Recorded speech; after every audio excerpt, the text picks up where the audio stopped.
Is $1,000 going to make any difference when it comes to Bitcoin? If you have $1,000 worth of Bitcoin, or if you're considering buying $1,000 worth of Bitcoin, is it going to make any difference in the long run? I read this question and questions similar to it all the time online. I read them on Twitter or X, whatever you call it. I read it on Reddit. I read it on YouTube comments, both on my channel and other people's channels, all across the internet. I hear people are like, I'm into Bitcoin, I really believe in it, but I'm too late. It's $30,000 now, or it's $25,000 now, or it's $40,000 now, and I only have $1,000.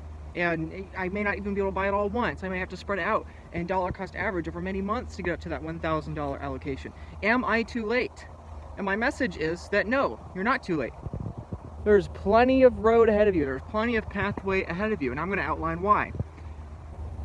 What we need to understand is that our brains play tricks on us all the time. Our entire perception of reality gets messed up and distorted by the way in which we see the world. And so if we're going to ask the question properly, are we too late to Bitcoin? Is $1,000 or $500 or $10,000 or whatever number of you're choosing, is it going to make a difference? Well, we have to get rid of our recency bias. See, if we look backwards in history when it comes to technology, we could easily be prone to recency bias. Right now, I am filming this on a phone, on a phone that's 5 years old, that is completely unimaginable to someone from 30 years ago.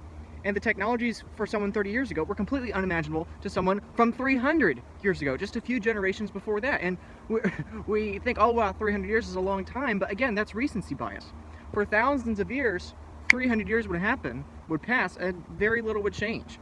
And so this whole idea that even 300 years is a long time is recency bias. So my point here is that we can look back on this exponential curve, this technological progress, if we look back in time, and we can think that, oh, we're too late. Oh, we're too late to technological progress.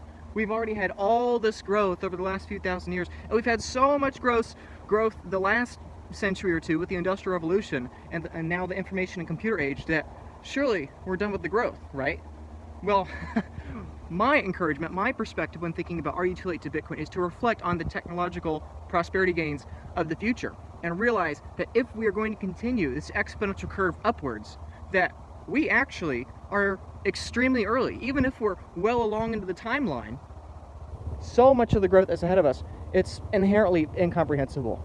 In the same way, if in 2000 I were to tell you that it's extremely early to the internet, people would have trouble believing me, because in 2000 people have heard about the internet, it's been around for a few years, people talked about it, that was a joke, but now people are taking it more seriously. Now with the tech bubble, it's like, okay, maybe this is peak internet, maybe this is it. It's been around for a couple decades, and the last decade's had the vast majority of growth. Like, okay, the internet is maybe near peak saturation. Like, you would have not believed me if I told you that we were still in the early days of the adoption of the internet.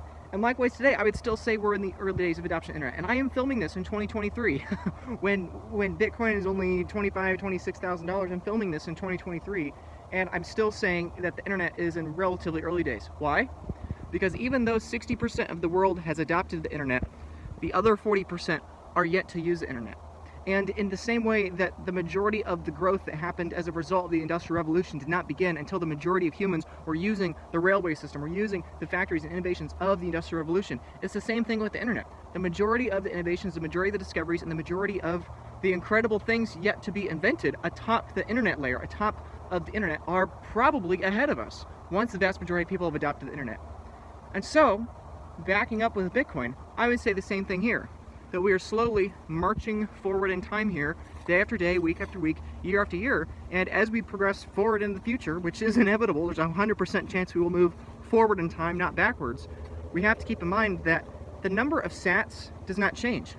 As we step forward in time, year after year, decade after decade, there'll be more and more prosperity, there'll be more and more humans, more and more innovation, and all of that is going to be continually priced into the same amount of Bitcoin, 21 million Bitcoin, or just under 2.1 quadrillion Satoshis. And so let's divide it out. Today, where we are right now, there's what, 8 billion people? Okay, let's think about this practically. About 1 in 16 of those people, about 500 million or so, have property rights, and they have the ability to store their purchasing power in this given period of history.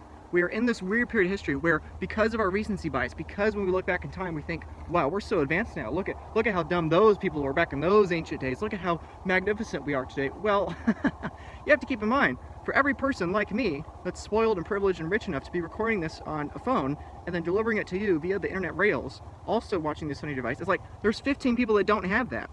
If we were to go back in time a few hundred years and I was standing here and I said, look at how advanced we are, 1 in 16 people can read, we're near the end of the book era, or we're near peak book era, or we're too late to books, it's like the vast majority of people are yet to begin to read. There are so many corners ahead of us, there are so many unforeseen pathways and possibilities ahead of us that we inherently cannot foresee it, because we have a technological limit. We have this technological window at which at a certain point in the future we can look into, we can envision, but then things are going to turn and change way beyond our imagination. In the same way, if a few hundred years ago we were looking back at books and said we were in peak book, it's like you can't explain to someone a Kindle. You can't explain to someone a video on a phone like this. You can't explain to someone Reddit and the YouTube comment section. The very action of you commenting and posting on these social media platforms is proof in of itself that you can't foresee technological progress looking into the future because of your recency bias. So, is $1,000 going to make a difference? I would argue yes. If we take that hard cap, 21 million Bitcoin, and if we divide it by the number of humans today, 8 billion human beings, that means that every single person on the planet today, on average, is going to have less than 250,000 Satoshis, 250,000 Satoshis or less. And so, if you own 250,000 Satoshis or so, which at the time of recording is roughly, what would that be? It'd be about $75, if I got my conversion rates right, and when you're watching this is going to be different. But I think it's about $75 at time of recording. So for about 75 bucks, you can buy enough Satoshis that you have a given fixed amount per you, not including the corporations, not including the... My phone ran out of storage there. I had to delete some files to get some more space. But, you know, I'm not annoyed by that because it actually proves my point. How do you explain to someone a few hundred years ago that, oh, dang it, my phone ran out of space and now I gotta delete some apps and videos and pictures? It's like, what's a video? What's an app? What's a phone? What's a smartphone? What's a touchscreen? Like, you have to explain so many things when it comes to explaining the problems of the future. You know, like today, you know, like, how do you explain the problems of the modern era? How do you explain that to someone from the past? In the same way you have trouble explaining the solutions of the future, you have trouble explaining the problems of the future. And so my point when it comes to Bitcoin is that if Bitcoin is this monetary system that prices in the productivity gains of the future, then you have to keep in mind that what may seem like a small amount of Bitcoin to you today, even just $100 or $500 or $800 or $1,000 or $5,000, whatever it is, a small negligible amount to you, that seems worthless in the grand scheme of things, you have to keep in mind that technological progress is an exponential function. Human population is an exponential function. And all this economic development, all the per capita, GDP, you know, no matter how you measure the productivity of the human race, it's been on an exponential curve for thousands of years. And as we get better and better every single iteration of this human experiment, the duration for us to get the next iteration of growth is shrinking ever so faster. The technological progress of the next 30 years is going to be much faster than the last 30 years. And so, like I was saying, if roughly 250,000 Satoshis per person is the absolute maximum number of Satoshis that people have on average, and you factor in a Pareto distribution, and you factor in government, and you factor in all the mega corporations, and all the small corporations, and all the family offices, and all the people that lose their coins in the coming decades, because we're going to have so many more coins lost in the next few decades. Yeah, we've already lost millions of coins, but we will probably lose millions of more coins in the coming decades. Because keep in mind, Bitcoin's only 14 years old. And yes, while the incentive to lose coins goes down dramatically as the value of Bitcoin goes up, we will still lose more coins because people don't have their self-custody down, which I'll speak more to in a moment. Millions of coins will be lost. Millions of people will lose Satoshis, will lose Bitcoins over time. And once it's gone, it never returns. So once we hit that supply cap of 21 million Bitcoin, the overall supply of Bitcoin will only trend down as a natural function of people continuing to lose their coins with mismanaged custody. And so, with that in mind, can you buy 250,000 Satoshis with $1,000? Yes, you can 10 times over. And so if we factor in that per distribution and everything else, you're probably going to buy 50x to 100x the number of Satoshis that a person a mere 20 or 30 years from now is going to be able to buy because of these lost coins, because of corporations buying them, because of all these things. Now, if I were to tell you that if you're 30 years old, and in 30 years, you are probably going to have anywhere from 10 to 100 times the amount of monetary units as the average person on Earth, I think that's a pretty optimistic case. Now, people today would say, oh, well, that's just because the majority of people today are poor. And it's like, yeah, that's true. That goes back to my earlier example about how 15 out of 16 people don't have monetary rights, don't have property rights. And that's the beauty of Bitcoin. That's the mission. Yes, you should click on these videos because Bitcoin's going to go up dramatically. And yes, because $1,000 of Bitcoin in the right time horizon is probably going to be life-changing. But the greater idea, the greater mission is, it's taken us thousands of years to get to 1 in 15 people that have property rights. It's taken us thousands of years to get here, where 1 in 16 have those property rights. And now in just the next few decades, what if we could triple that? What if we could increase that by a factor of 5? What if we go from 500 million people having property rights to 2.5 billion? And even if we do go over there, even if we do progress 30 years, and we have another 2.5 billion people that have property rights, probably by then we'll be looking at, 9, 10 billion human beings. Then there's still billions more people to have property rights. Even if Bitcoin adoption takes 100 years, even if it took 100 years, it's still the most dramatic change to property rights in the history of mankind. But it probably won't take 100 years because it's open to everyone, because it's open source, and because we have so much access to internet. 60% of people on the planet have access to internet already. And so the only limiting factor is people's understanding of this. And that's the number one problem. People taking time to learn about Bitcoin and understand that if Bitcoin is what we think it is, it does not matter how much money you have, and it does not matter how much Bitcoin you buy. Eventually, at some point in the fog of the future, at some indiscriminate pinpoint in time, it will be enough Bitcoin in order to sustain your lifestyle, because Bitcoin is pricing on the productivity of the future. And so if that curve continues, if we assume the future is bright and the future continues upwards indefinitely in front of the future as we can see, then it's just going to keep pricing it in.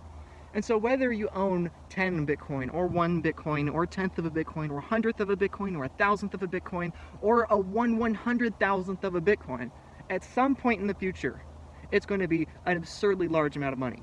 The only question is when. And so that's the trade-off.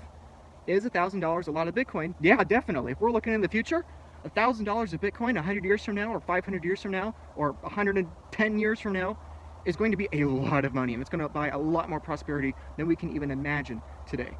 And so, then the trade-off is, if you don't want to wait 100 or 500 or 150 years or 50 years or whatever, if you don't wait, well, then you got to buy more than 1,000, and that's the trade-off.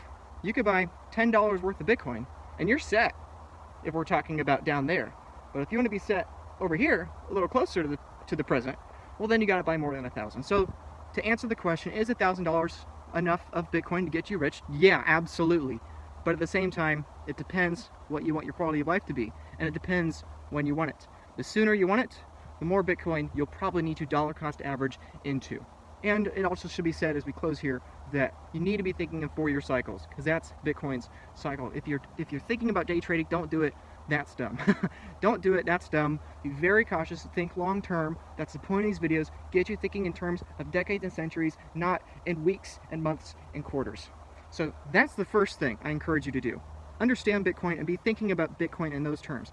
The second thing I encourage you to do is, again, like I said over there, is you have to keep in mind millions of people are going to lose hundreds of thousands, if not millions, of more coins in the coming decades. And it is incredibly important that you get your self-custody down.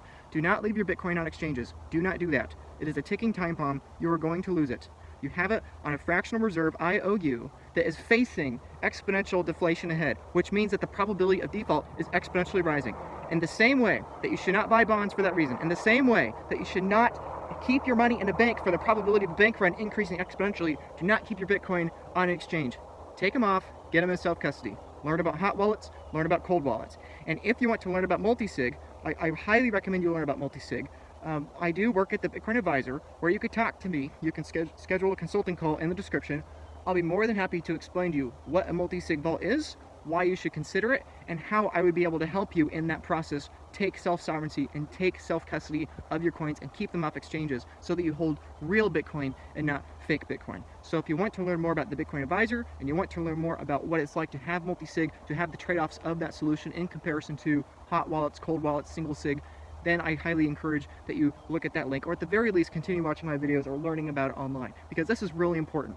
There are thousands of people, perhaps many of you even watching this, that have single sig Bitcoin, or have Bitcoin on exchanges, or have Bitcoin in hot wallets, or have Bitcoin somewhere, that eventually, at some point, someone's going to come after. Whether they are a violent actor that want to come after you personally, or if it's some other nation state, or some corporation, or it's the exchange itself, there are external threats. that will come after your Bitcoin. Because that $1,000 worth of Bitcoin that you think is not a lot sitting on your hot wallet or sitting on your exchange, that's going to be a lot of money. And as that $1,000 increases in value exponentially, the number of external threats that are going to come after you exponentially increase. And even more probable are internal threats. All the time I talk to people that they lost Bitcoin. Just a couple days ago I was talking to someone, they lost 2 Bitcoin. Someone else I was talking to recently lost 5 Bitcoin. You know, a tenth of a Bitcoin, single digit Bitcoin, tens of Bitcoins. And in the early days, way back over there, in the past, you know, people were losing thousands or even tens of thousands of coins. It's the same thing in the future. You may think that your $1,000 worth of Bitcoin, oh, it doesn't matter if I lose it right now, it's just 1,000. But my encouragement to you is that your biggest risk to your Bitcoin is yourself. And so that's why, again, yes, it is self-promotion, but at the same time, it's why I work there. It's why I believe in it. I believe problem number 1 is Bitcoin education, and problem number 2 is you have to get your self-custody down. So please see the link about the Bitcoin Advisor. Again, there's no commitment. You can talk to me for free, a free initial consultation. I'm happy to answer any of your questions to help you get your coins off exchanges and find the self-custody solution that's best for you in the present and best for your family in the far future, when your savings that might seem insignificant today is an absurdly enormous amount of wealth in the future. I hope this video has been of value to you. Please like and comment, subscribe, do all that wonderful stuff if you found this video interesting and you want to continue Bitcoin education. And then again, number 2, check out the link if you want to learn about self-custody. Thanks.